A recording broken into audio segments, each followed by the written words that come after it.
नमस्कार फ्रेंड्स। आज मैं पूरे देवियों के जो 9 रूप हैं, क्योंकि नवरात्रे चले हैं, उन 9 के 9 रूप को एक लड़की से, एक कन्या से और एक बुढ़ापे तक के सफ़र का पूरा ब्यौरा इन 9 रूप में है माता के। जो माता के इन 9 रूपों से जो है समझाया गया है कि एक लड़की का पूरा जीवन कैसा होता है। क्योंकि इन 9 रूप में जो पहला रूप है माता रानी का, वो है शैलपुत्री, यानी पर्वतराज की पुत्री हैं वो। तो उस रूप से जब कन्या हमारे घर में जन्म लेती है तो पुत्री कहलाती है ना। तो पहला रूप जो है पुत्री को दर्शाता है। शैलपुत्री हमारे घर में जब कन्या जन्म लेती है वो इस रूप में जन्म लेती है। उसके बाद दूसरा रूप आता है ब्रह्मचारिणी।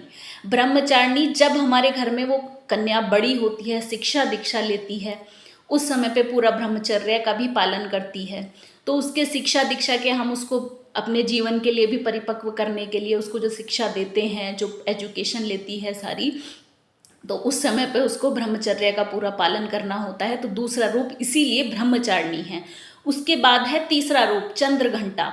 चंद्रघंटा में एजुकेशन लेने के बाद जब वो शादी करने की स्थिति में आती है तो उस रूप को कहते हैं चंद्रघंटा। उसमें उस रूप में उसको जिम्मेदारियां संभालने की पूरी स्थिति जो उसको घर के देते हैं वो होता है चंद्रघंटा। उसको समझाया जाता है कि आपको शादी करके जाना है तो कैसे रहना है, वो रूप होता है चंद्रघंटा में।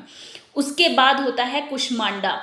कुष्मांडा मतलब उसकी शादी होने के बाद जब वो एक औरत बन जाती है, उसके बाद जो बच्चे को जन्म माँ बनने के लिए उस समय पे वो तैयार होती है। कुष्मांडा जैसे कि नाम से ही अर्थ होता है, कुष्मांडा यानी अंडे से नए जीवन का सृजन करना।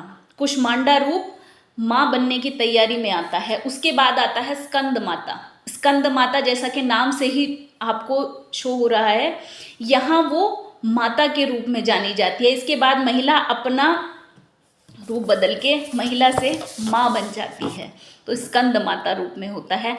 उसके बाद है कात्यायनी। जो कात्यायनी रूप है इसमें फिर शुरुआत हुई लड़ाइयों से, यानी कि जब एक माँ अपने बच्चों को पालती है, जो उसको वैवाहिक जीवन में अपने बच्चों की केयर के लिए जो भी परिस्थितियाँ आती हैं उन परिस्थितियों से लड़के अपने ग्रस्त जीवन को जो बढ़ाती है, वो रूप होता है कात्यायनी। उसके बाद जो उस बच्चे को पालने के लिए इंटरनल और एक्सटर्नल जो भी लड़ाइयाँ होती हैं, अगला रूप है कालरात्रि। कालरात्रि में जो अपने बच्चों को पालने के लिए अगर बच्चों के साथ कुछ भी गलत होने लगे तो एक माँ से बड़ा योद्धा कोई नहीं है उन बच्चों को बचाने के लिए अपने बच्चों के साथ। तो वो कालरात्रि अपने बच्चों की केयर के लिए बनती है। उसके बाद आता है महागौरी। जब अपने बच्चे भी पाल के बड़े कर देती है तो महागौरी क्या होता है, वो उस अवस्था से गुजरती है जब वो अपने जो संघर्ष के समय के सारे जो उसने संघर्ष किए हैं उसके एक्सपीरियंस से अपने बच्चों को और औरों को एक्सप्लेन करती है कि किन परिस्थितियों में क्या करना चाहिए।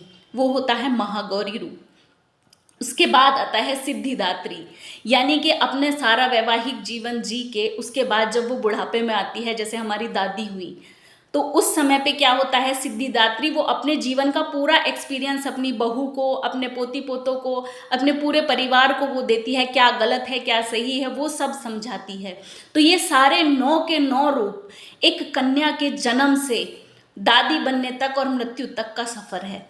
बस इसको समझने का वो है। यूं ही हमारे जो धर्म है इनमें जो हमारी सारी संस्कृति में कुछ ना कुछ रीज़न होता है, वो ये रीज़न जुड़ा है इससे। जय माता दी।